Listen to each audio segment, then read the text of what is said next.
A'udzubillahi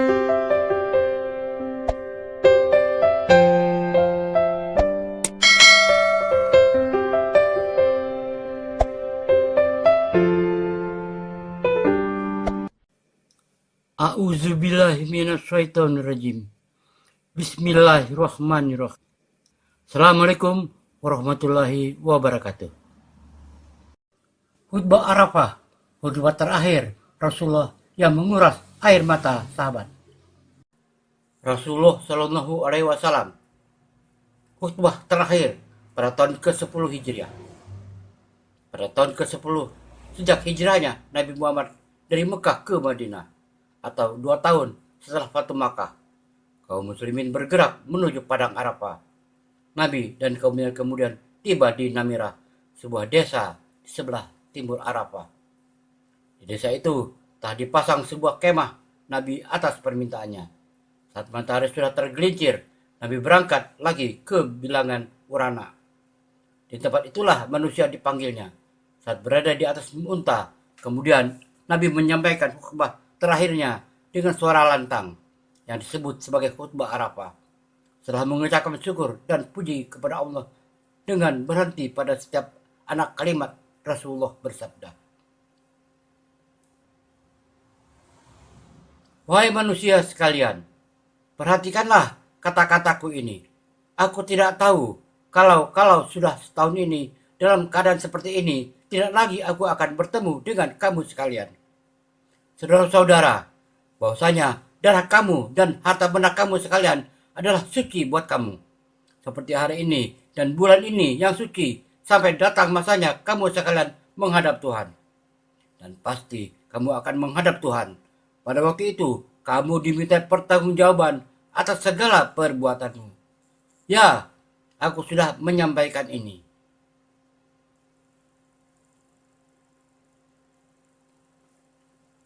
Barang siapa telah diserahi amanat, tunaikanlah amanat itu kepada yang berhak menerimanya. Bahwa semua riba sudah tidak berlaku, tetapi kamu berhak menerima kembali modalmu. Janganlah kamu berbuat aniaya terhadap orang lain, dan jangan pula kamu teraniaya. Allah telah menentukan bahwa tidak boleh lagi ada riba, dan bahwa riba Abbas bin Abdul Muthalib semua sudah tidak berlaku. Bahwa semua tuntutan darah selama masa jahiliyah tidak berlaku lagi, dan bahwa tuntutan darah pertama yang kuhapuskan ialah darah Ibnu Rabi'ah bin Al-Harits bin Abdul Muthalib.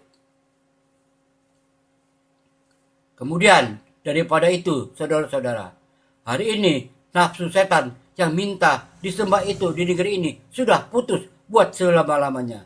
Tetapi kalau kamu turutkan dia walaupun dalam hal yang kamu anggap kecil, yang berarti merendahkan segala amal perbuatanmu, niscaya akan senanglah dia.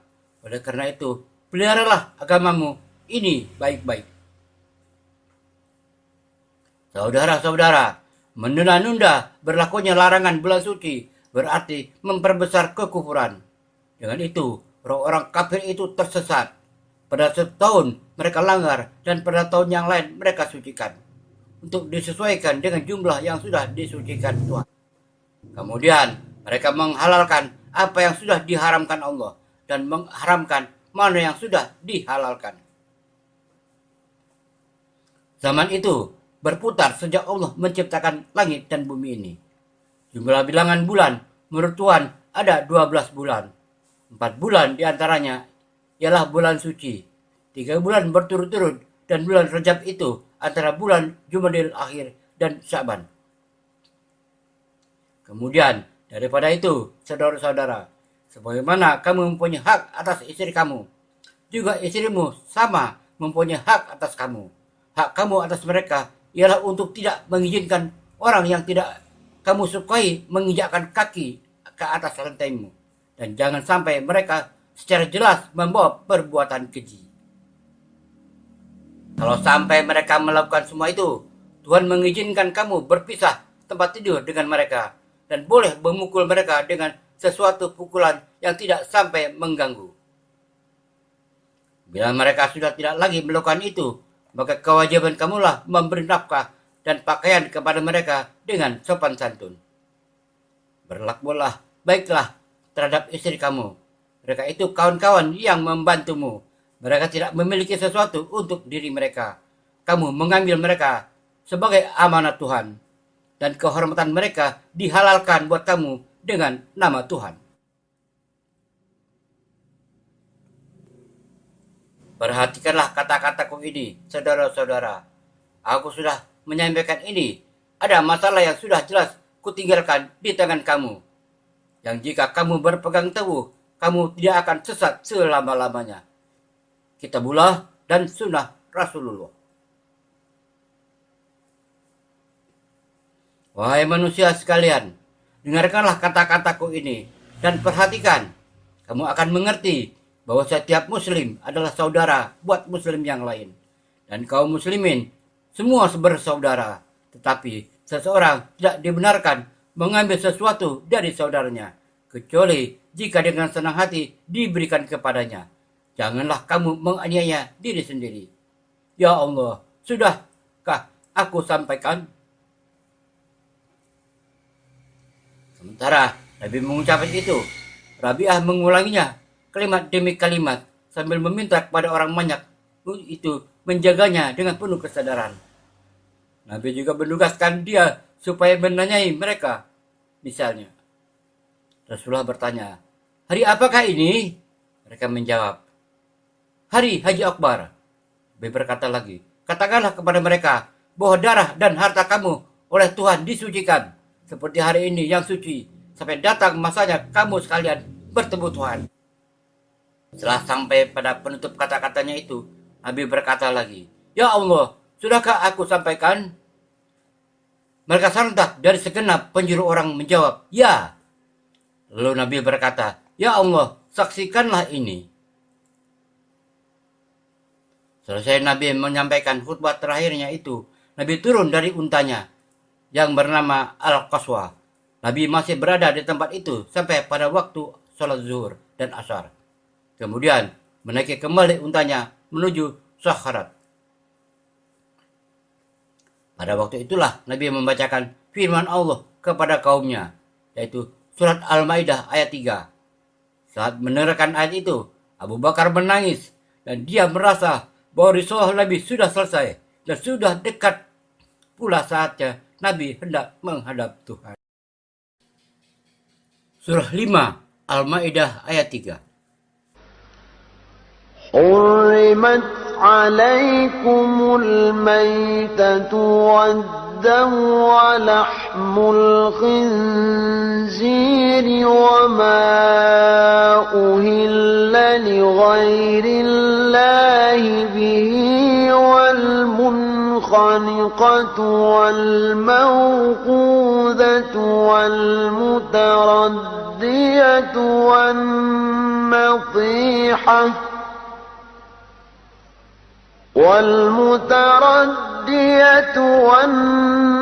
والنطيحة وما أكل السبع إلا ما ذكيتم وما ذبح على النصب وأن تستقسموا بالأزلام ذلكم فسق اليوم يئس الذين كفروا من دينكم فلا تخشوهم واخشون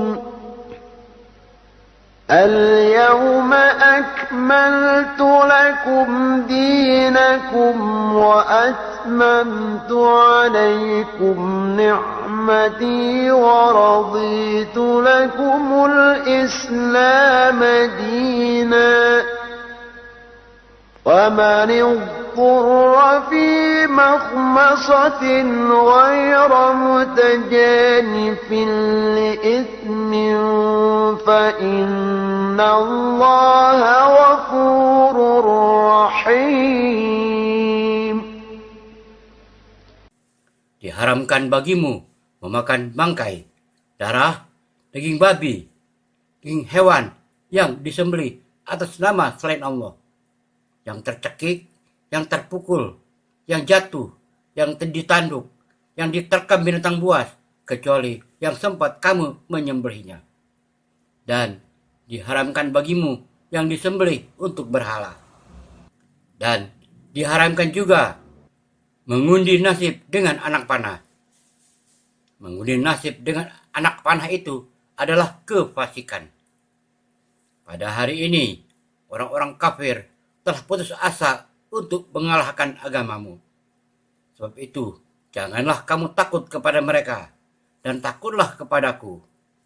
Pada hari ini telah kusempurnakan untuk kamu agamamu, dan telah kucukupkan kepadamu nikmatku, dan telah kuridhoi Islam itu jadi agamamu. Maka barang siapa terpaksa karena kelaparan tanpa sengaja berbuat dosa, sesungguhnya Allah Maha Pengampun lagi Maha Penyayang. Demikian khutbah terakhir Rasulullah yang menguras air mata sahabat. Wallahu alam bisawab. Semoga bermanfaat. Wassalamualaikum warahmatullahi wabarakatuh.